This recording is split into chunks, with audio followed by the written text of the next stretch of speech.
전부 우리 회사가 입찰하고 낙찰받았고 농지증 신청했고 농지증 발급을 받았고 소유권 이전을 했던 서류를 실물 그대로 보여드리고 있는 겁니다. 오늘 실물 그대로 보시고 자신감 가지시고 입찰, 낙찰, 수익 전부 다 해보시면 됩니다. 여러분과 함께 하겠습니다.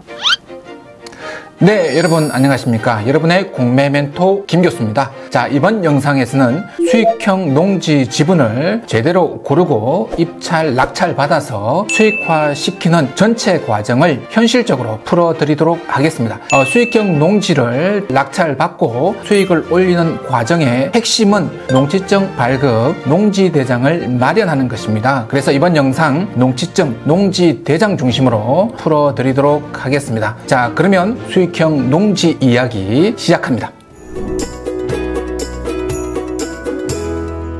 수익형 농지 지분 물건을 제대로 고르는 방법, 고르는 기준 간단히 말씀드리도록 하겠습니다. 온비드에서 검색 기간은 2달 이내로 잡습니다. 검색 범위는 시드머니의 2배 범위 안에서 공매는 저감되는 속도가 빠르고 대출을 이용할 수 있는 점 감안해서 시드머니의 2배 범위 안에서 물건을 검색하시면 효율적이다라고 말씀을 드렸고요. 지목은 전답 과수원으로 제한합니다. 지역은 1차적으로 수도권, 2차적으로 충청권 정도로 검색하셔도 여러분에게 수익을 안겨다 줄 농지 차고도 넘칩니다. 그리고 지분권자의 수는 6명 이내의 물건으로 제한해서 검색하시는 것이 나중에 수익을 실현하는 과정에서 훨씬 더 효율적입니다. 자, 그러면 수익이 있을 법한 농지를 만났을 때에 우리가 제일 먼저 해야 될 일이 농지증 발급을 챙겨보는 것입니다. 우리나라에서 농지는 투기 목적으로 취득하는 것이 불가능합니다. 오직 실소유, 영농 목적으로만 취득이 가능합니다. 그래서 농지를 취득할 때 나는 투기 목적이 없으며 농사를 지을 목적입니다 라는 것을 스스로 입증해야 됩니다. 그 과정에 필요한 증명서가 농지 취득 자격 증명서가 되겠습니다. 그래서 농지를 얻기 위해서 제일 먼저 해야 될 일이 농지증 발급 여부를 챙겨보는 것입니다. 그런데 농지증과 가장 많이 헷갈리는 것이 농지대장입니다. 한번 딱 결론부터 먼저 말씀드리면 농지증과 농지대장은 다릅니다. 농지대장의 경우에는 농지 소재지나 면적, 소유자, 농지의 임대차 정보를 정리한 서류가 되겠습니다. 지금 농사를 짓고 있는 사람들의 명단 정도로 생각하시면 되겠습니다. 우리가 공매로, 경매로 농지를 취득하고자 할 때 필요한 것은 농지대장이 아니라 원칙적으로 농지 취득 자격 증명입니다. 꼭 기억하시기 바랍니다. 그런데 실제 농지증을 직접 보지 못한 분들도 많이 계십니다. 그래서 농지증 실물을 보여드리면서 설명을 드리도록 하겠습니다. 이 자료는 저희 회사에서 낙찰받고 농지증 발급 신청을 한 이후에 회신으로 받은 공문입니다. 농지증 신청하면 원칙적으로 7일 이내에, 조금 심사가 필요하면 14일 이내에 발급을 해줍니다. 소재지 나와 있고요. 지목 나와 있고 면적, 그리고 취득 원인 여기 나와 있죠. 공매로 낙찰 받았다는 뜻입니다. 그리고 취득 목적은 영농 목적으로 취득했다. 그리고 처리 결과 당연히 영농 목적으로 취득한 것이 인정이 되니 농지증 발급을 해주겠다. 이 농지증을 가지고 소유권 이전을 마치고 농사를 지어라 라고 회신을 해준 겁니다. 정말 별것 없죠. 그러면 이것은 회신 공문이고요. 실제 농지증 실물을 한번 보여드리도록 하겠습니다. 자, 농지증 실물입니다. 위에 신청인 나와 있고요. 밑에 보시면 취득 농지 표시가 나와 있습니다. 소재지, 지번, 지목, 면적, 그리고 농업진흥지역 안에 위치하고 있다라는 정도 표시했고요. 취득 목적은 농업 경영이 목적이다. 이게 전부 답니다. 자, 농지증은 실물까지 보셨습니다. 농지대장은 다르다라고 말씀을 드렸는데 정말 다른지 한번 보겠습니다.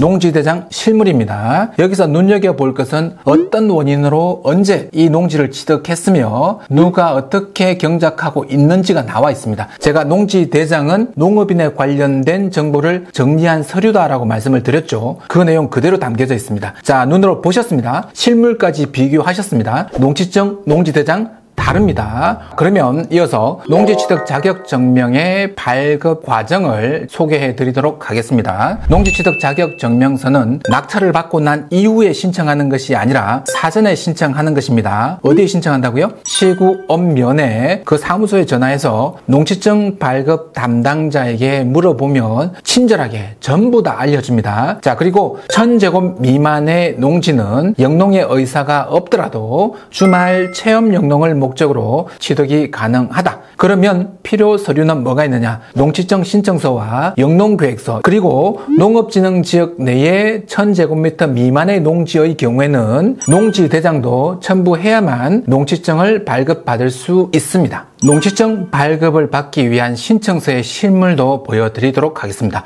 신청에는 여러분의 인적사항 그대로 적으시면 되고요. 농업인인 경우, 농업인이 아닌 경우만 구별해서 표시하시면 되겠습니다. 그리고 아래에 보시면 취득농지의 표시는 소재지나 지목이나 면적, 소수점 자리까지 그대로 기재하셔야 됩니다. 그리고 농업진흥지역 아닌지 바뀐지를 표시하시면 되겠습니다. 농업진흥지역 여부는 토지 이음의 주소만 입력하시면 표시가 되어져 있습니다. 아래로 내려오시면 취득 원인이 나와 있는데 공매, 경락에 의한 매입이다 이렇게 표시를 하시면 됩니다. 취득 목적은 농업경영이나 주말 체험 영농 두 가지 중에 하나를 선택하시고 제출하시면 됩니다. 이 방식대로 그대로 기입하시고 제출하시면 아무 문제 없이 농지증 발급받을 수 있으십니다. 자, 다음은 영농계획서의 실물 작성 방법 알려드리겠습니다. 자, 영농계획서는 내가 투기 목적이 아니라 실소유 목적으로 취득한다라는 것을 스스로 증명할 수 있는 서류가 영농계획서, 정말 중요한 서류가 되겠습니다. 작성 방법은 그다지 어렵거나 복잡하지 않습니다. 제일 먼저 보이는 것은 농지에 관련된 내용입니다. 역시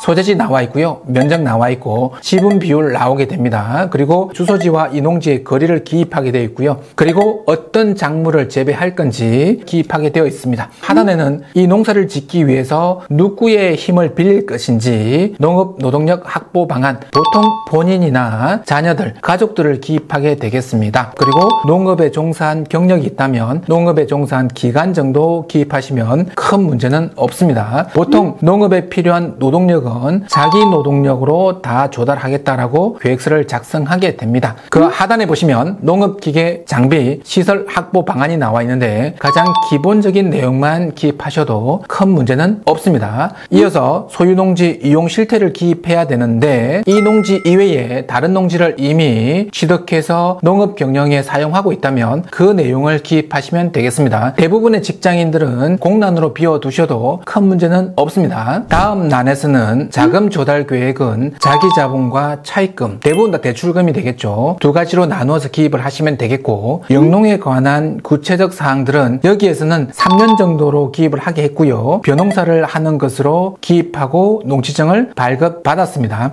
자, 이 형태 기억하셨다가 여러분께서 취득하시고자 하는 농지 소재지 농지증 담당자에게 전화하셔서 최종 상담 한 번 더 하시고 이대로 기입을 하시면 되겠습니다. 자, 마지막으로 면적에 따른 농지증 발급 조건입니다. 일단 농지를 농업진흥지역과 농업진흥지역이 아닌 지역으로 구분합니다. 농업진흥지역은 농지를 효율적으로 이용하고 농지 보존을 위해서 지정한 지역을 말하는데, 그냥 집단적으로 농지가 있는 곳, 농사가 우선인 곳, 이 정도로 정리하시면 좋겠습니다. 자, 먼저 농업진흥지역이든 농업진흥지역이 아니든 간에 1000제곱미터 이상의 농지를 취득하고자 할 때는 농지증 신청서와 영농계획서만 있으면 취득하는 데는 제한이 없다라고 정리하시면 되겠습니다. 자, 그러면 문제는 1000제곱미터 미만입니다. 농업진흥지역 외의 지역에서 1000제곱미터 미만의 농지를 취득하고자 할 때는 영농 목적이 아니더라도 주말 체험 영농 목적으로 취득을 할 수 있도록 인정을 해줍니다. 취득하기가 편합니다. 문제는 농업진흥지역 안에서 1000제곱미터 미만의 농지를 취득하고자 할 때는 주말 체험 영농 목적으로 취득하는 것이 불가능합니다. 왜? 그동안 농업진흥지역 내의 토지를 1000제곱미터 미만으로 취득하는 사람들이 대부분 다 투기 목적인 것이 밝혀지면서 주말 체험 영농 목적으로 취득하는 것을 막아버렸습니다. 그러면 어떤 조건들을 갖춰야 하느냐 하면 농지증 신청서에 영농계획서에 농지대장까지 보유하고 있어야 됩니다. 왜냐하면 이 농지대장이라는 것은 투기 목적이 아니라 실제 영농 목적이다라고 인정을 해주겠다라는 겁니다. 농지대장이 없으면 입찰이 불가능합니다. 이처럼 농지대장이라는 녀석 때문에 경쟁률은 낮고 수익성은 높을 수밖에 없고요, 함부로 아무나 접근할 수 없는 것이 농업진흥지역 내에 1000제곱 미만의 농지가 되겠습니다. 그리고 수익형 농지지분은 대부분 다 농업진흥지역 내에 1000제곱 미만일 경우가 많습니다. 자, 그러면 이 농지대장 어떻게 푸는지 농지대장 발급받는 방법 알려드리면서 영상 마치도록 하겠습니다.